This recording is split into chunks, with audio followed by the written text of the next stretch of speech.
Vamos lá, gente, para a quinta questão da SFSEX 2020.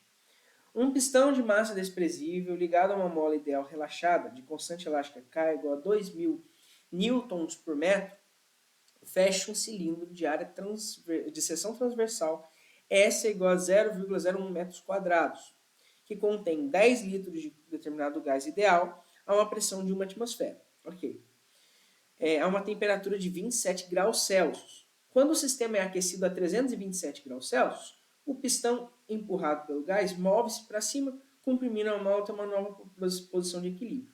Desprezando todos os atritos e considerando 1 atm igual a 10 elevado a 5 pascal, o deslocamento vertical H sofrido pelo pistão até atingir a posição final é de aproximadamente.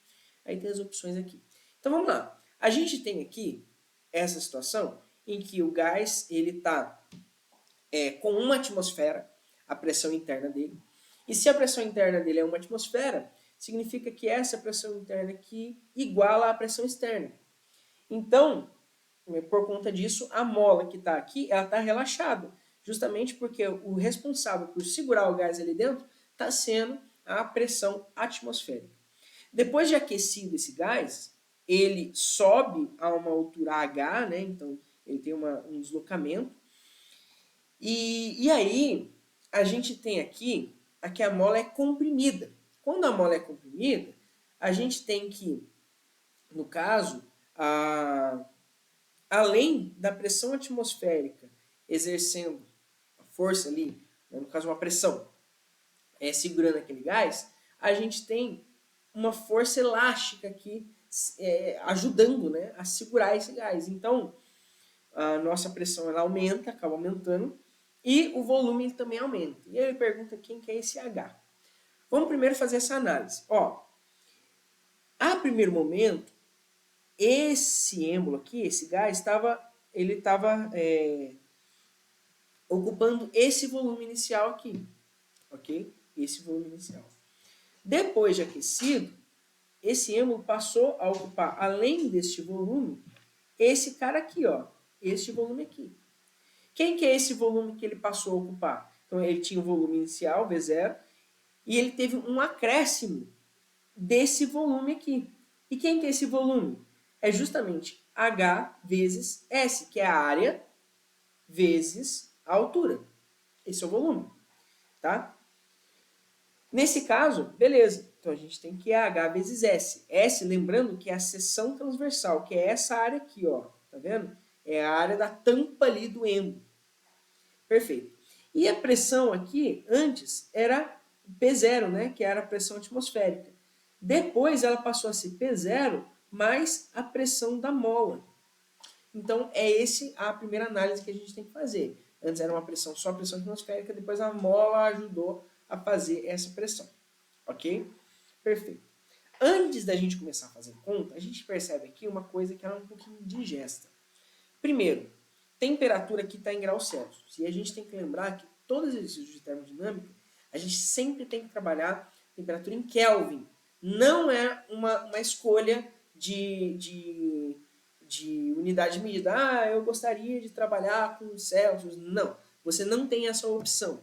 Tá? Pressão e volume, você até pode trabalhar com as outras unidades de medida, desde que você mantenha essas unidades de medida até o final do problema. O problema é quando o exercício pede pressão e volume numa unidade específica. Mas você até pode fazer essas contas com outras unidades. Temperatura não. Temperatura você precisa trabalhar com Kelvin, tá? Senão vai dar ruim. Ok? Então, beleza. Então, essa temperatura que está em Celsius, a gente tem que transformar em Kelvin. Esse cara aqui, está em litros, o volume está em litros, a gente tem que transformar no sistema internacional, que no caso é metros cúbicos, e pressão atmosfera em ATM, e a gente tem que transformar em metros, em newton por metros quadrados, tá? A gente precisa transformar essas unidades de medidas. Então, é a primeira coisa que a gente vai fazer, transformar essas unidades de medidas. Vamos começar com a temperatura, com a pressão. A pressão inicial que ele deu seria de 1 atm. Então, a gente tem aqui, só trocar um pouquinho aqui. A pressão inicial é de 1 atm. Só que 1 atm, ele mesmo deu no exercício aqui, que 1 atm é 10 a quinta Pascal. Tá? Então, é direto aqui, tá? Então, pressão 10 a quinta. Fechou? Pascal. A gente tem o seguinte, o volume ele deu que são 10 litros. E a gente tem que lembrar o seguinte, 1 metro cúbico equivale a 10 mil litros. Então, 10 litros, vocês concordam que seria 100 vezes menor? 10 litros é 100 vezes menor. Então, se é 10 litros, aqui tem que ser 100 vezes menor. 10 a menos 2 metros cúbicos. Tá? Só transformei. É regrinha de 3. Você pode colocar um X aqui. Né? Você pode colocar um X e fazer a regrinha de 3. Mas a gente pode fazer direto aqui. 10 a menos 2, que é 100 vezes menor. Tá? É só transformação de unidade de medida. Então, o volume aqui vai ser 10 a menos 2 metros quadrados. Tá? Metros cúbicos, perdão. Beleza. E temperatura inicial, a gente tem o quê? A temperatura inicial, ele dá que é 27 graus Celsius. E a gente tem que lembrar que o quê? A temperatura em Kelvin vai ser a temperatura em Celsius mais 273. Ou seja, a temperatura em Kelvin aqui vai ser de 300 Kelvin. Então, a temperatura inicial é de 300 Kelvin e temperatura final vai ser 300 graus a mais, então 600 Kelvin. Aqui eu vou fazer uma escolha de trabalhar tudo com tudo em notação científica. Então eu vou trabalhar isso aqui, 300 Kelvin, 3 vezes 10 ao quadrado Kelvin. E aqui 3 vezes 10 ao quadrado Kelvin.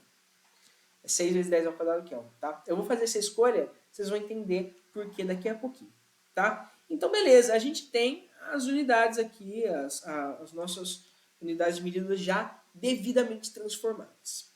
E aí, beleza. Depois disso, a gente precisa saber justamente quem que é, né? Ele pergunta quem que é esse H. Para isso, a gente vai fazer o seguinte. A gente vai usar, primeira coisa aqui, a lei dos gases ideais. Que é o quê? É aquele famoso PI vezes VI sobre TI, ou seja, pressão inicial vezes volume inicial vezes sobre temperatura inicial vai ser igual a pressão final vezes volume final sobre temperatura final. Ok? Então, beleza. Quem que é a nossa pressão inicial? A pressão inicial nossa é de uma atmosfera, que é 10 a quinta Pascal. Então, a gente vai fazer aqui 10 a quinta Pascal. Ok? Volume, nosso volume inicial, 10 a menos 2 metros cúbicos. Então, 10 a menos 2. E a temperatura inicial, 300 Kelvin, ou 3 vezes 10 ao quadrado. Tá? Essa é a nossa pressão, volume e temperatura iniciais. Agora, a gente vai igualar isso a pressão final vezes volume final vezes temperatura inicial. Ó, a gente tem aqui pressão final, vai ser quem?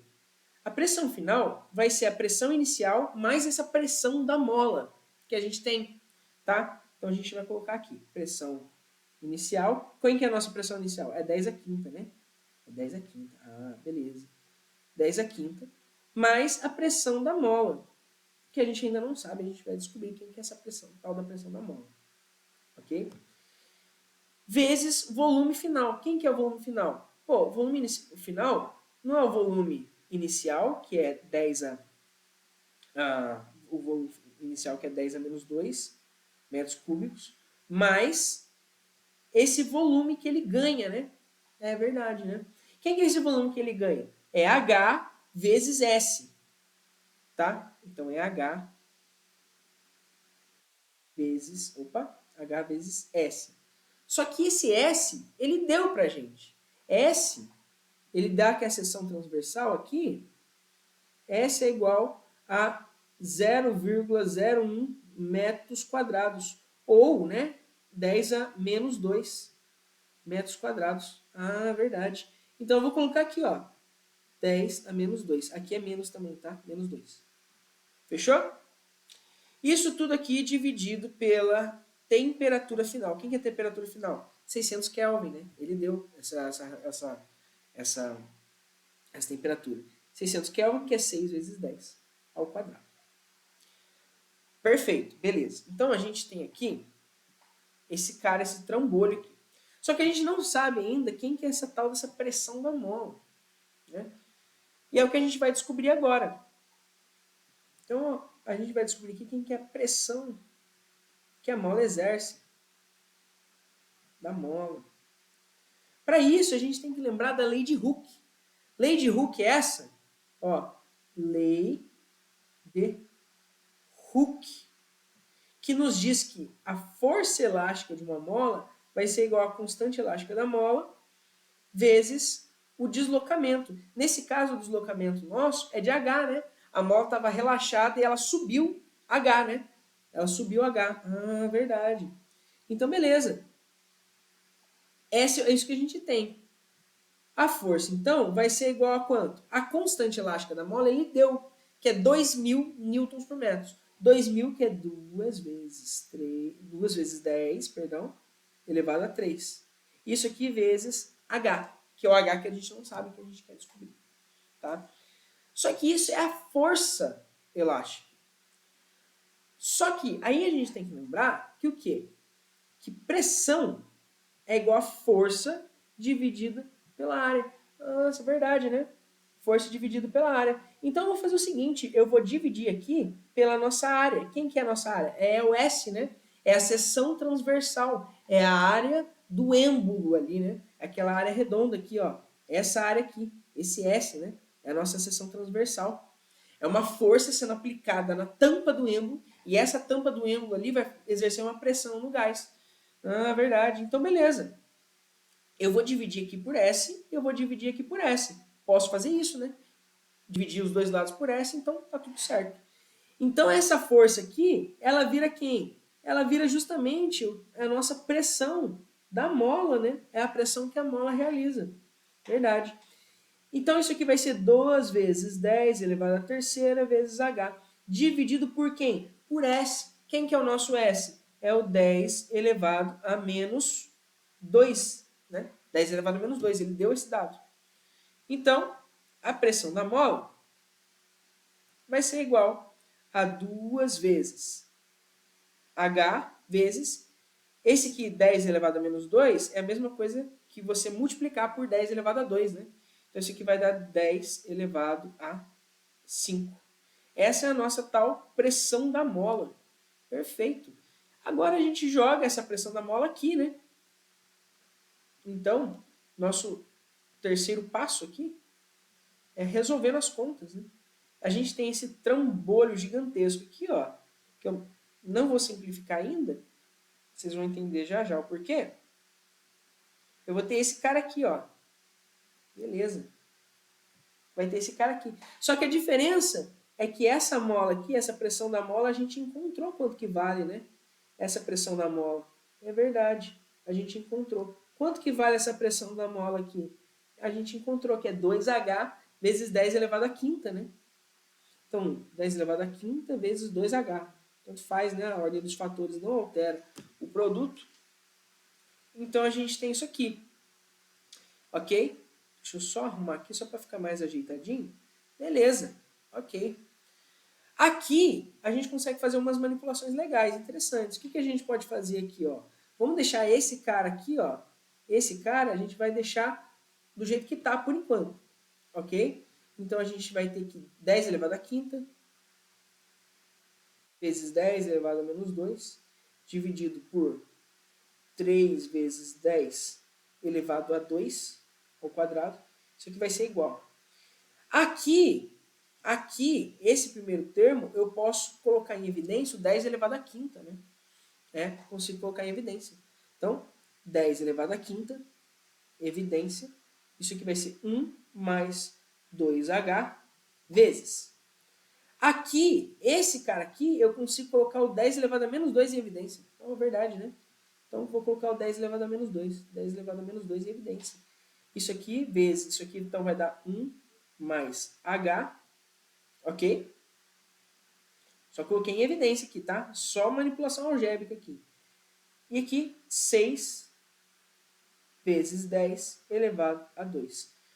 Rapaz, agora começa o show de cortação, ó. Corta esse 10 com a quinta, com esse 10 a quinta, cortou. Esse 10 a menos 2, esse 10 a menos 2, cortou. Esse 10 a menos, esse 10 ao quadrado, esse 10 ao quadrado, cortou. Cortou todos esses termos aqui. Por isso, a escolha de trabalhar todos com, todos em notação científica, tá? Cortou uma galera aqui, uma galera foi embora. Então sobra quem? Sobrou quem para contar a história aqui? Sobrou aqui, ó. Vamos pegar esse cara aqui, ó. Aqui sobrou só 1/3, né? 1/3. 1/3. 1/3. Isso aqui vai ser igual. Aqui sobrou só os termos em parênteses, então 1 mais 2H vezes 1 mais H, né? Sobrou só esses termos em parênteses aqui.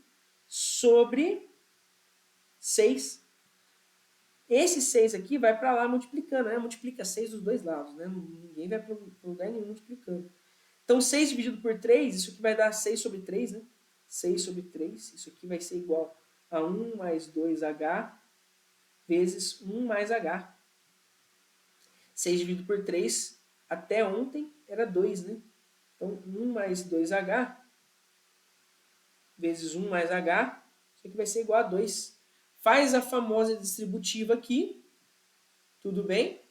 Aí, então a gente faz utiliza a propriedade distributiva, ok? Então a gente vai achar que o quê? Ó, 1 mais H, 1 mais 1 vai dar 1 vezes 1 dá 1, mais H, certo? Mais 2H, mais 2H ao quadrado. Isso aqui vai ser igual a 2, tá? Só fiz a distributiva nesse cara. Agrupando os termos, a gente vai ter o quê? 2H ao quadrado, mais 2H, mais 3H, perdão. Certo? Porque a gente tem aqui, ó, né? H mais 2H. Isso aqui vai dar 3H. E eu vou passar esse 2 para cá, né? Vou subtrair 2 dos dois lados. Então isso aqui vai dar menos 1. Isso aqui é igual a 0. Ó, a gente caiu numa equaçãozinha aqui do segundo grau. Agora, mano, isso aqui é só resolver a equação do segundo grau. Isso aqui você já nasce sabendo, né? Ó, então a gente tem que H vai ser igual a menos B, que é quem? Quem que vai ser o B aqui nesse termo? O 3, né? Menos B mais ou menos raiz de B ao quadrado, que é 9, menos 4 vezes A vezes C. Isso aqui vai dar menos 4, mais 8, né? Mais 8. Só resolver a equação do segundo grau aqui, galera. Não vou ficar me aprofundando muito nisso, não. Tá? Dividido por 2A, por 4, né? Aqui, a gente vai ter que H é igual a menos 3, mais ou menos, raiz de 17, dividido por 4. Puta, ferrou, né? Por quê? Esse 17 aqui, pô, raiz de 17 a gente não tem raiz inteira. Só que ele falou que ele quer o resultado aproximado. Então a gente vai usar essa aproximação. Por quê? Raiz de 17 é muito próxima à raiz de 16, né? Então isso aqui é um pouco maior que 4. Eu vou arredondar para 4. Posso arredondar para 4, né? Isso aqui é um pouquinho maior, isso aqui vai dar um 4.12, mas isso aqui vai dar um pouquinho maior, tá? Mas eu posso arredondar para um número um pouco menor. Só que eu tenho que ter em mente que é o seguinte, se eu estou arredondando para um número um pouco menor, eu vou encontrar o resultado lá no gabarito vai ser um pouco maior do que eu encontrar aqui, porque eu estou arredondando, eu estou aproximando, tá? Então, beleza. Então a gente tem aqui que H é igual a menos 3 mais ou menos 4 dividido por 4. Então a gente vai ter duas respostas possíveis para H. H1, H2. Tá? Primeira resposta possível é o quê? Menos 3 menos 4 dividido por 4. Isso aqui vai dar um número negativo. Por que é um número negativo? Né? Parece um pouco estranho ser um número negativo, mas vocês têm que lembrar que é o seguinte, se, né, essa mola estivesse estendida para baixo, né, não tivesse comprimida, mas sim estendida, também haveria uma força. Só que nesse caso não faz sentido, porque o gás está sendo aquecido, então esse H tem que ser positivo. Então esse cara aqui nem faz sentido, porque esse cara aqui vai dar negativo, tá? Então, sobra o quê? Menos 3 mais 4 dividido por 4. isso aqui vai dar 1/4, que isso aqui costuma ser 0,25. 0,25 o quê? Metros. Só que daí você vai no gabarito, você fala, cara, não tem 0,25 metros. Mas você lembra que eu falei para você que a gente arredondou para baixo? Se a gente arredondou para baixo, a nossa resposta está um pouquinho abaixo do que é a resposta original. Então, qual que é a resposta mais próxima aqui? Pô, é o 0,27, né? 0,27 está um pouquinho maior do que o 0,25 que a gente encontrou, porque é resultado da nossa aproximação. Tá? Então, gabarito, então, letra E. Então, só tomar esse cuidado aqui com as unidades de medida, ok? E ter lembrar, né, dessa resolução aqui, da matéria da lei de Hooke, tá? Força de uma mola. Essa é uma coisa que sempre tem em provas militares, que é misturar os conteúdos, termodinâmica com cinemática, com dinâmica, com força de mola, com concentração de energia. Isso sempre vocês vão achar. Fechou? Então, gabarito aqui, letra E.